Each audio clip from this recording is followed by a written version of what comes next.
Joji made it.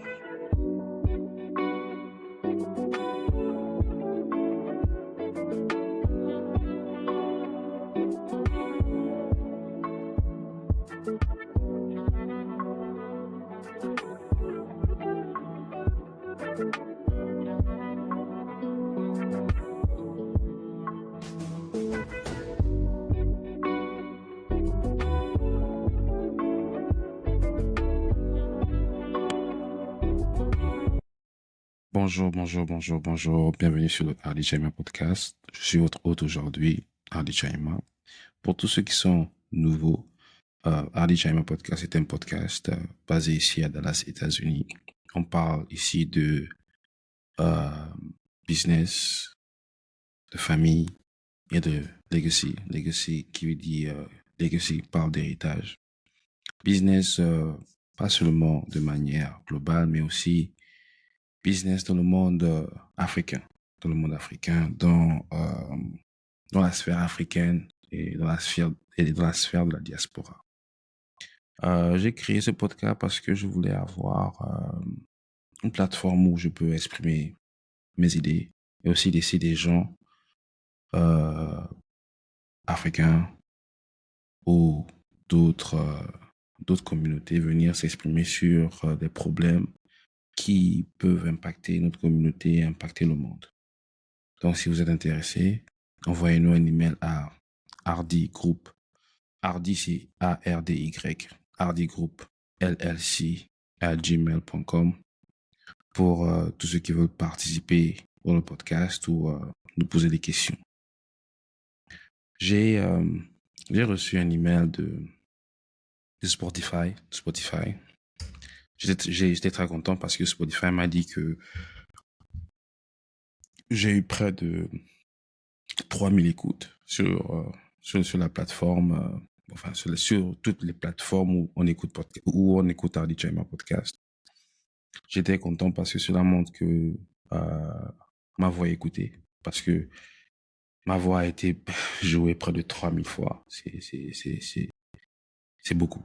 C'est beaucoup. Et je remercie tous ceux qui me supportent, mes amis, ma famille, ma femme, mon frère, ma sœur et des amis ici aux États-Unis qui partagent mon podcast. Merci parce que sans vous, ce podcast n'existerait pas. Sans vous, je ne ferais pas de podcast et on n'aurait pas cette plateforme-là. Donc, cette plateforme est là pour partager des idées. Pas forcément que nous avons les mêmes idées ou nous devons être toujours d'accord. Non, mais partager des idées pour pouvoir susciter de nouvelles visions, susciter une nouvelle motivation qui va changer nos vies, changer nos familles, changer nos communautés et peut-être changer notre avenir. Avant que je commence ce podcast, j'aimerais juste faire un récapitulé de ce qui s'est passé ici aux États-Unis pour ceux qui sont aux États-Unis. Récemment, vous savez très bien que Trump est devenu président. Ça fait déjà plusieurs jours, précisément ça fait 100 jours. C'était son premier jour, il a eu à faire beaucoup de choses. Il a eu à signer de nouvelles lois et à changer aussi certaines, parce qu'aujourd'hui, récemment, le Sénat a accepté que Donald Trump et son gouvernement peuvent maintenant déporter les citoyens. Oui, avant, on pouvait déporter les illégaux, ceux qui sont sur le territoire sans papier ou sans statut. Maintenant, avec cette loi, on peut déporter des citoyens. Je ne sais pas dans quelle situation cette déportation sera faisable. Et je ne pense pas qu'elle serait implémentée comme nous le concevons aujourd'hui. À part cela, il y a plusieurs grandes écoles, plusieurs grandes universités telles que Harvard, qui a porté plainte au gouvernement de Trump parce que Trump a décidé de couper les fonds qui étaient destinés à Harvard et ces fonds sont utilisés pour les recherches, pour donner les bourses aux étudiants, pour permettre à l'université de fonctionner.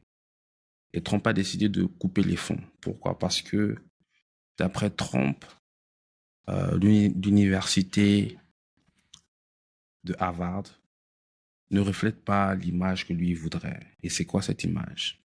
Cette image, c'est un Harvard qui n'est pas antisémite. Bon, d'après lui, Harvard est antisémite parce que lors du conflit israélo-palestinien, il y a eu des élèves qui ont manifesté contre Israël. Et pour lui, il a vu que c'était inacceptable. Et aussi, il veut démanteler une politique qui était mise en place. Cette politique s'appelle DEI, Diversity, Equality, Inclusion. C'est dans cette politique-là, en fait, que plusieurs universités étaient appelées à avoir un certain nombre de minorités. Minorités, j'entends par minorité les blancs, les hispaniques, les asiatiques, etc., etc. Parce que Harvard, historiquement, a été une université qui était à majorité blanche et aussi à majorité de classe supérieure. C'est-à-dire que si tu étais à Harvard, tu étais considéré, tu venais d'une famille riche. Donc, pour essayer de diversifier le pool d'étudiants qui existait, les gouvernements passés ont adopté le DEI pour faciliter aux minorités qui ne disposent pas forcément des moyens de pouvoir s'inscrire dans ce genre d'école. Donc, Trump a dit que le DEI il ne veut plus ça. Il a commencé à bloquer les fonds sur plusieurs universités qui pratiquent cette politique-là. Donc, on va essayer de voir ce qui va se passer entre Trump et puis ces universités-là. Mais voilà, ça risque de faire chaud. Donc, voilà un peu ce qui se passe ici aux États-Unis par rapport à Trump. Moi, je sais que d'ici quelques jours, on aura encore d'autres rebondissements par rapport à sa manière de gérer le pays. Je vais faire un podcast, un épisode spécial sur Trump, mais là, je dois vraiment faire bien mes recherches pour pouvoir parler des choses correctement. Parce qu'il y a beaucoup de personnes avant qu'il ne soit président, le supportaient, hispaniques, blancs, quelquefois noirs. Maintenant qu'il est devenu président, on sent, on va dire, un certain mécontentement. Et aussi, j'ai oublié de parler des tarifs. Les tarifs qu'il a imposés à la Chine et à beaucoup d'autres pays. Les tarifs, c'est en fait les droits de douane. Donc, quand vous recevez des produits d'un pays, si par exemple vous êtes en France et vous recevez des produits de la Chine, pour que ces produits chinois puissent être reçus, il faut les dédouaner. Et il y a une taxe à payer sur ça. Et cette taxe est dictée par le gouvernement.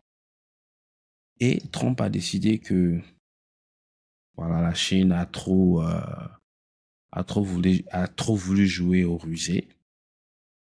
On va les taxer à 100% ou 124%. En ce moment, c'était 148. Il est arrivé à 140%. Mais il a commencé avec 120%. Ça veut dire quoi concrètement? Ça veut dire que si la Chine veut vendre, bon, si la Chine produit quelque chose, on va dire des stylos, et c'est censé se vendre à $1. Lorsque ça vient sur le territoire américain, ça va être $2. Parce que sur les $1, ils doivent payer la taxe qui est 100%, donc qui est 100% du prix de fabrication, plus les différents frais à ajouter, etc., etc. Et donc, par rapport à ça, il y a eu des personnes qui ont été mécontentes parce qu'il faut reconnaître que l'Amérique est un pays consommateur, pas un pays producteur. Un pays consommateur euh, qui est basé, qui a sa, la majorité de son économie est basée sur la consommation. Consommation des services et des produits. Ça fait très longtemps que euh, l'Amérique a produit quelque chose sur son territoire. Tout simplement parce que c'est moins cher de produire ça à l'extérieur et c'est plus avantageux. Donc tout cela a créé un climat où l'Américain moyen a peur des prix, de l'inflation, de la volée des prix. Il a peur du futur. Et je rappelle aussi que il a eu à fermer, je ne sais pas s'ils sont déjà fermés, mais il a voté, on appelle ça executive order, c'est-à-dire qu'une décision que le président a prise. Il a décidé de fermer près de 30 ambassades dans le monde. Il a décidé de licencier près de, on va dire, 30 000 employés, 30 000 employés dans le gouvernement. Voilà ce qu'il est en train de faire en ce moment. Bon, il y a certains qui ne sont pas d'accord par rapport à ça. On verra. Donc voilà un peu ce qui se passe ici aux États-Unis. Je vous ai donné un peu de, un peu de news parce qu'il faut s'informer. C'est très important de s'informer. On ne peut pas juste parler de divertissement et se divertir. Il faut savoir ce qui se passe dans le monde pour pouvoir prendre les bonnes décisions et aussi planifier. C'est très important de planifier. Et en parlant de planification, j'aimerais parler de quelque chose de très important. La retraite. La retraite. Pourquoi je parle de la retraite aux jeunes gens? Parce qu'il y a beaucoup de jeunes qui nous écoutent. J'ai regardé la tranche d'âge de nos auditeurs, c'est entre 21 et 35 ans. Et il y a 70% des hommes qui nous écoutent et 30% des femmes qui nous écoutent. Merci de votre écoute. Oui, nous allons parler de la retraite.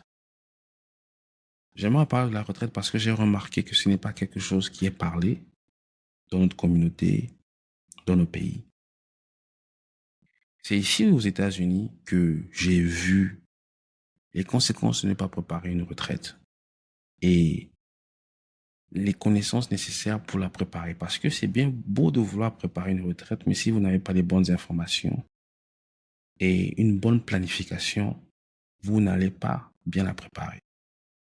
Pourquoi je parle de préparer la retraite? Parce que la retraite n'est pas seulement mettre de l'argent de côté, mais aussi, c'est aussi un style de vie, ce que vous allez faire après la retraite. Parce que la retraite, c'est quoi? La retraite, c'est que vous retirez du monde du travail. Mais il faut savoir que c'est le travail qui finance votre vie. Quand je dis finance votre vie, c'est par votre boulot que vous payez vos études, pas vos études, que vous payez votre maison, l'électricité, à manger, les études de vos enfants, etc., etc. Et à 60 ans, ici, l'âge de la retraite, c'est 65 ans, mais presque partout, c'est 60 ans. Et à 60 ans, vous êtes censé vous retirer du monde du travail et passer à autre chose. Et il faut savoir que les derniers sondages ont dit, dernier sondage que j'ai lu sur Google, que l'homme moyen vit jusqu'à 85 ans. Donc, ajoutez 60 ans de votre retraite, vous avez encore 30 ans à vivre. Vous avez 30 ans à vivre après votre retraite. Qu'est-ce que vous allez faire avec ces 30 ans à vivre? C'est la question qu'on va étudier aujourd'hui. Qu'est-ce qu'il faut faire avec ces 30 ans-là? Est-ce que vous allez avoir une activité? Est-ce que vous allez avoir de l'argent? Parce que après les 30 ans, vous allez toujours manger. vous allez tomber malade, vous devez vous déplacer, vous aurez toujours des factures à payer. Est-ce que vous avez préparé en conséquence une somme pour prendre soin de vous durant la retraite? Ça, c'est un. Deux, est-ce que vous avez établi un plan d'activité? Parce que si vous quittez du monde du travail, vous allez travailler, on va dire, presque toute votre vie. Et un jour, vous n'avez plus de travail. Quelquefois, euh, ça peut avoir un impact sur votre psychologie parce que du jour au lendemain, ne plus avoir de boulot, ne plus se réveiller pour faire quelque chose, c'est étranger à beaucoup de personnes. Et maintenant, il va falloir identifier quelles sont les activités qui vous intéressent et que vous pourriez faire lorsque vous allez vous mettre à la retraite. Et la dernière chose, c'est les relations. Dans un magazine que j'ai lu sur la retraite, le magazine, c'est le Wall Street Journal. C'est un magazine financier basé à Washington, D.C., Washington, New York, je ne me rappelle pas bien. Il parle des finances, il parle aussi de tout ce qui est attrait aux activités humaines, donc retraite, plan de famille, etc., etc. Donc, dans cet article, le journal disait, le Wall Street Journal, il disait que les femmes, les femmes ont tendance à vivre un peu plus longtemps que les hommes parce que les femmes ont créé des relations humaines qui les aident à se sentir bien. Parce que la femme a des amis, enfin, à l'extérieur de son mariage, elle a des amis. Elle se fait des amis et avec ces amis-là, ils nourrissent une relation qui perdure jusqu'à la fin de leur jour, en fait. Comparé à l'homme, on a remarqué que l'homme ne développe plus un groupe de relations post-mariage. Donc, à part ses amis de boulot et sa femme, il n'essaie plus de développer d'autres relations. Donc, ce qui se passe, c'est quoi? C'est que lorsque l'homme part à la retraite, il n'est plus en connexion avec ses amis de boulot. Il n'est plus en connexion avec ses amis de boulot. Il n'est qu'en connexion qu'avec sa femme. Et ça crée des problèmes parce que nous avons besoin de relations. Nous avons besoin de relations pour vivre et pour apprécier notre vie. Pourquoi? Si vous regardez sur Internet, ils ont eu à faire 2 expériences sur des bébés dans les années 60, mais ces expériences-là ont été arrêtées parce que c'était pas bien. Mais dans les années 60 ou 40, on a isolé des enfants, des nouveau-nés, pour voir comment ils devaient réagir. On a isolé des nouveau-nés et on a gardé les nouveau-nés avec leurs parents ou leur mère. Et nous avons remarqué que les enfants qu'on avait isolés, malgré le fait qu'ils mangeaient, ils étaient nourris, ces enfants-là sont morts, comparés aux enfants qui avaient leurs parents. Ils ont conclu donc que la présence humaine, la présence de leur mère, la présence d'êtres humains autour d'eux aide l'enfant à vivre en fait. Ça, c'est la première expérience. La deuxième expérience, ils ont fait avec les vieux. Donc, les vieux, ils ont remarqué que les vieux qui sont solitaires, qui sont seuls ou qui ont perdu leur épouse ont tendance à mourir plus tôt. Ils ont tendance à mourir plus tôt. Et ceux qui ont un époux ou une épouse durant toute leur vie ont tendance à vivre un peu plus longtemps. Donc les relations humaines sont très importantes et à ne pas être négligées. Revenons alors sur la retraite. Comment organiser sa retraite? C'est très important ce que je dis parce que si on n'organise pas la retraite, on risque de mourir vite après la retraite. Ça, c'est un. Deux, on risque d'être un poids financier pour les gens qui nous entourent. Et on risque de ne pas apprécier sa retraite, en fait. Parce que le but, c'est d'apprécier chaque étape de la vie. Apprécier la naissance, apprécier l'enfance, apprécier l'adolescence, apprécier l'âge adulte et apprécier la retraite.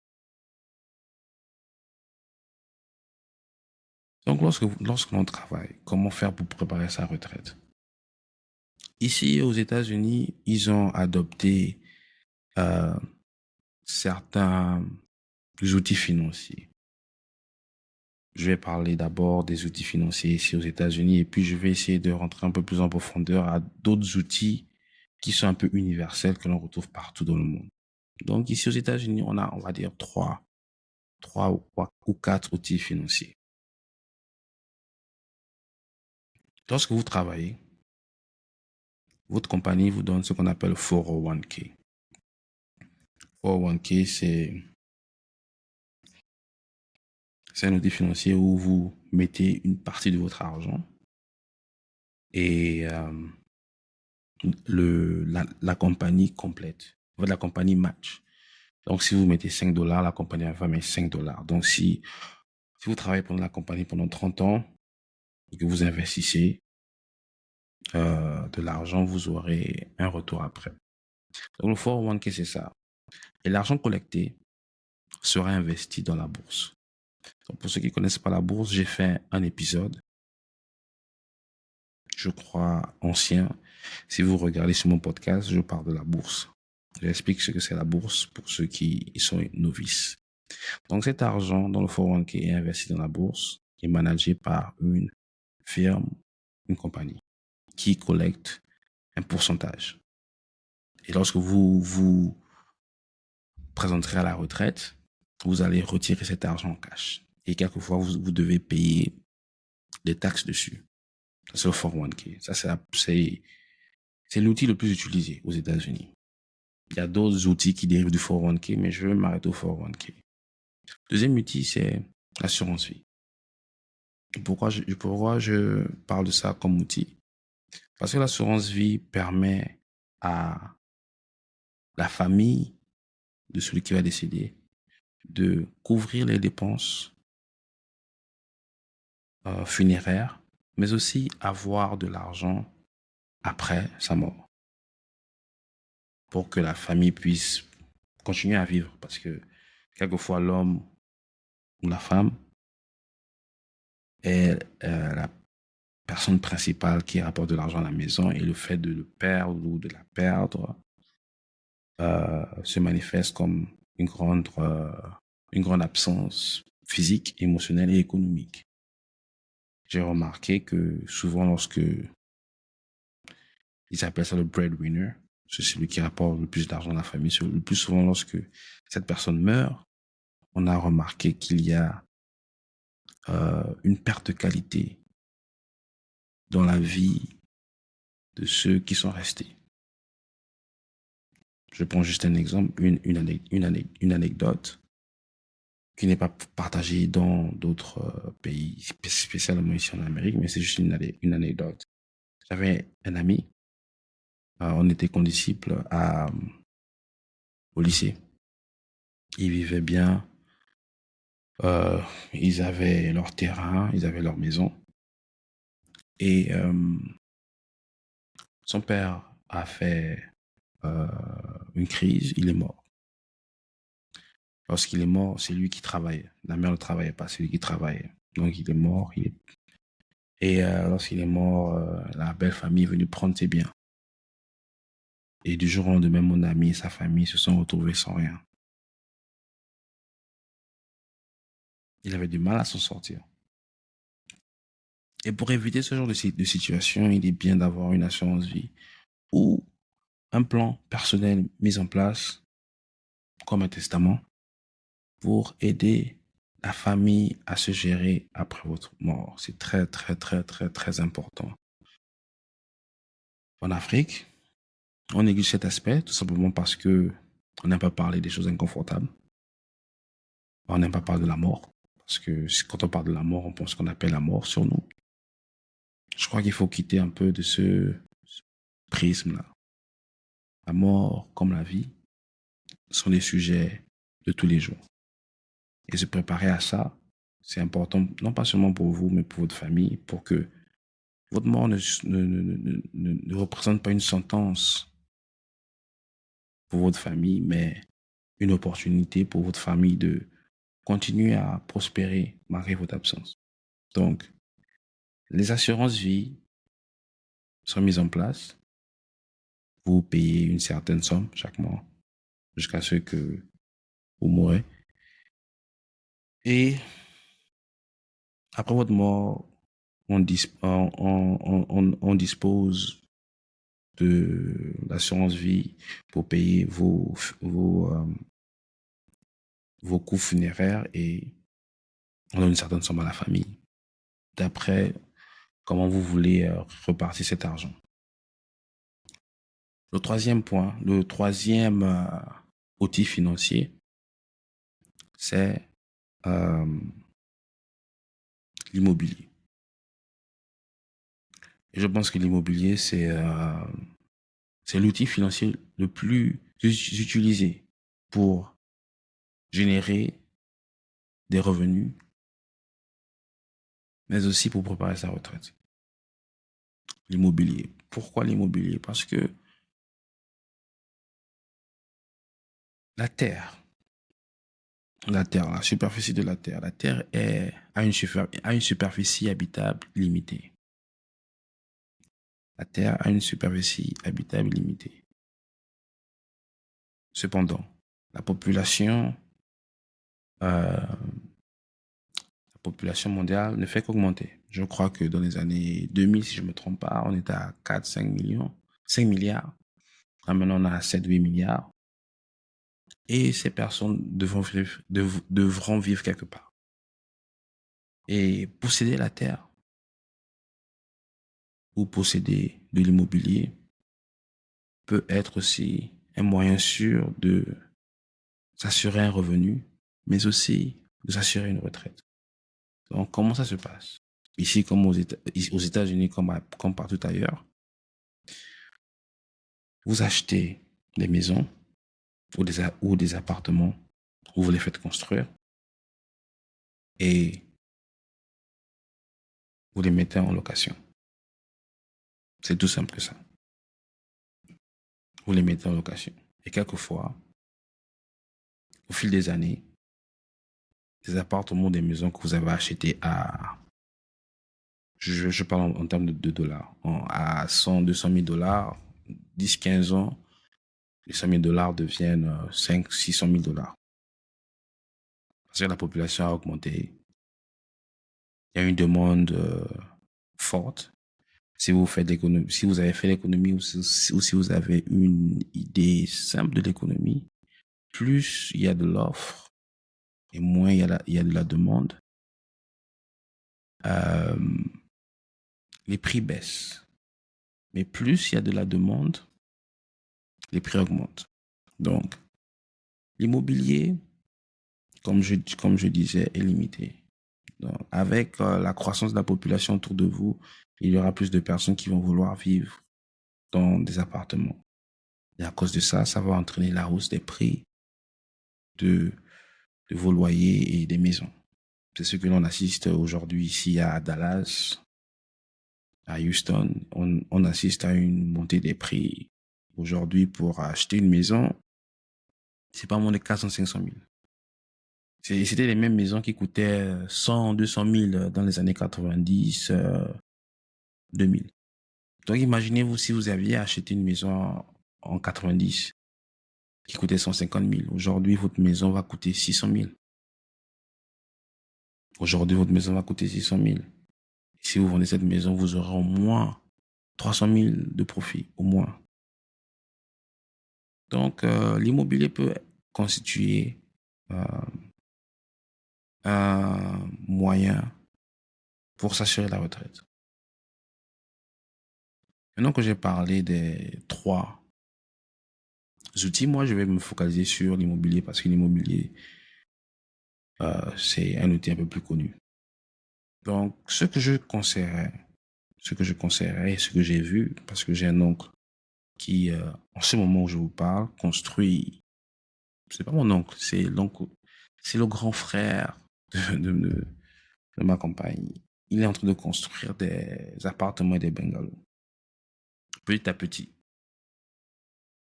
pour assurer sa retraite. Et c'est ça le truc avec la retraite. La retraite, ce n'est pas quelque chose que vous faites une fois ou quelque chose que vous devez faire en grand. Vous pouvez commencer petit. Vous pouvez commencer petit avec une petite chambre, un appartement, deux appartements, trois appartements, quatre, cinq, six. Petit à petit, au fur et à mesure que vous travaillez, en fait, vous devez verser une certaine somme pour pouvoir concrétiser un projet. C'est ça le secret. Parce que pour beaucoup de personnes, préparer la retraite, c'est avoir déjà 300 000, 500 millions, 4, 10 millions de francs CFA en compte. Non. La retraite est stratégique et c'est un peu comme une goutte d'eau. Une goutte d'eau que vous laissez ouverte pendant 7 jours, 8 jours, va remplir une bassine. Et comme vous travaillez pour la plupart pour 30 ans, 35 ans, vous pouvez faire un effort chaque année d'investir quelque chose. Et au fil de 30 ans, ces petites choses vont devenir, on appelle ici un portfolio. Un portfolio, c'est une liste d'investissements que vous avez acquis au fil des années. C'est très important de le faire parce que si vous ne le faites pas, vous risquerez d'arriver à l'âge de la retraite. Vous aurez du mal à manger, le stress de payer vos différentes factures et aussi la dignité. La dignité de l'homme est importante, mais la dignité sur Terre repose sur la capacité à prendre soin de soi.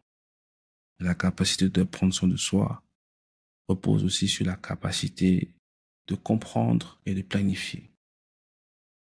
Donc, comprendre que vous aurez des besoins financiers et économiques après 60 ans demande à ce que vous puissiez planifier comment répondre à ces besoins-là.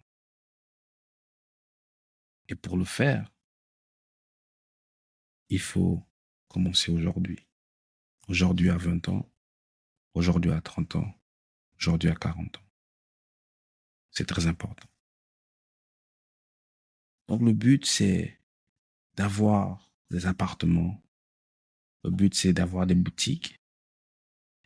Le but, c'est d'avoir de l'immobilier qui peut être loué par un business, des particuliers, des élèves, des écoles, etc., etc. Et ce qui est bien, c'est que vous pouvez aussi vous associer aux gens pour aller plus vite et pour acquérir de plus grands investissements. Mais ces gens doivent être des personnes de confiance. Ces gens doivent être des personnes de confiance. Mais il faut commencer maintenant. Il faut commencer maintenant. Il faut faire comme si votre retraite, c'est demain. C'est demain. C'est le seul moyen de bien faire les choses. Et je sais que pour ceux qui commencent leur vie dans le monde du travail, je parle des jeunes entre 20 ans et 30 ans, c'est difficile d'épargner parce que vous êtes nouveau dans le monde de l'emploi, on ne vous paye pas assez et vous n'arrivez pas à épargner. Mais je dirais ceci, commencez petit là où vous êtes. Commencez petit là où vous êtes et évitez les styles de vie qui sont coûteux. On appelle ici lifestyle. C'est quoi des styles de vie qui sont coûteux? Le fait de Là, je parle sur le continent africain. Le fait d'aller au bar tout le temps, le fait d'aller en boîte tout le temps, le fait de gérer des goûts. Oui, gérer des goûts, gérer des femmes. Écoutez, parce que vous allez devoir dépenser de l'argent pour 2, 3, 4, 5, 6 personnes. C'est coûteux. Et ces styles de vie sont des choix. Ce n'est pas quelque chose qu'on vous a imposé, c'est quelque chose que vous avez choisi. Et je dirais que pour beaucoup de jeunes hommes, ils pensent que leur masculinité repose sur leur capacité à boire des bières ou leur capacité à avoir des femmes. Et ça, c'est un problème parce que l'alcool et la femme ont toujours été des éléments qui ont détruit des femmes, des familles, détruit des rois, détruit des hommes puissants, économiquement non seulement. Donc, ces deux choses ne peuvent pas être un élément, des éléments fondateurs de votre masculinité. La masculinité chez l'homme, c'est la capacité à prendre soin de lui et de sa famille. Un point. C'est ça, la masculinité.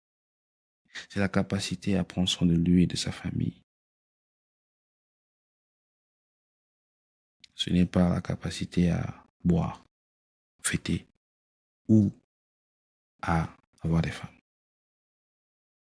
Vous pouvez faire comme vous voulez. Moi, je vous dis juste ce que j'ai vu. Je me rappelle quand j'étais au community collège. Le community collège, c'est l'université de 2 ans ici. Je parlais avec un jeune, pas un jeune, un papa. Il avait 45 ans. Il me disait que il avait 45 ans et il repartait à l'école. Donc ici, quand tu as 45 ans, tu repars à l'école, ça veut dire vraiment que durant la jeunesse, tu n'as rien fait de concret. Et tu repars à l'école parce que tu as besoin de te faire plus d'argent. C'est la réalité ici aux États-Unis. Donc, euh, je l'ai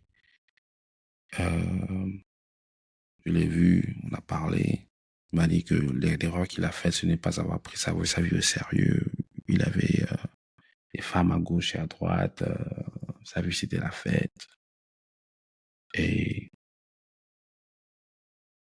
voilà.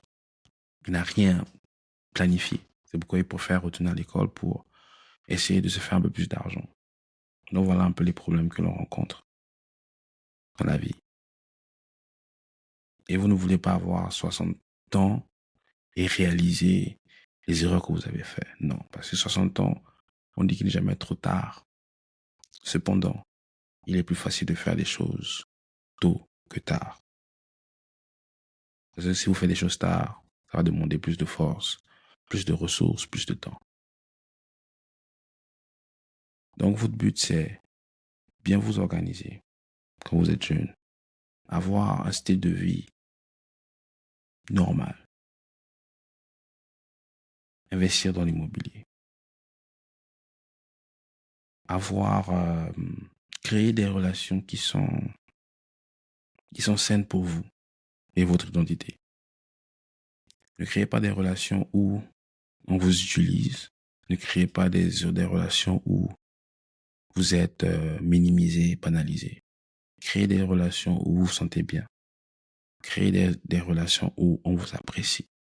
Parce que ces relations vont être importantes après votre retraite. Et aussi garder des contacts avec vos anciens collègues de boulot et vos anciens patrons. Parce que avec votre expérience, malgré la retraite, vous pouvez être consultant sur certains projets parce que vous avez de l'expérience. Donc, vous ne travaillez pas officiellement pour la compagnie, mais vous êtes consultant. Et c'est très important de garder des connexions avec votre ancienne compagnie. Cela peut vous aider à la retraite. Donc voilà un peu, c'était la première partie de préparer sa retraite. Deuxième partie, je vais me focaliser sur euh, les relations. Quel genre de relations? Je vais développer un peu plus sur les relations. Quel genre de relations à éviter? Quel genre de relations à garder? Et pourquoi il est très important d'avoir un compagne ou une compagne ou un compagnon dans sa vie. Très important. Allez, merci pour tout et à bientôt.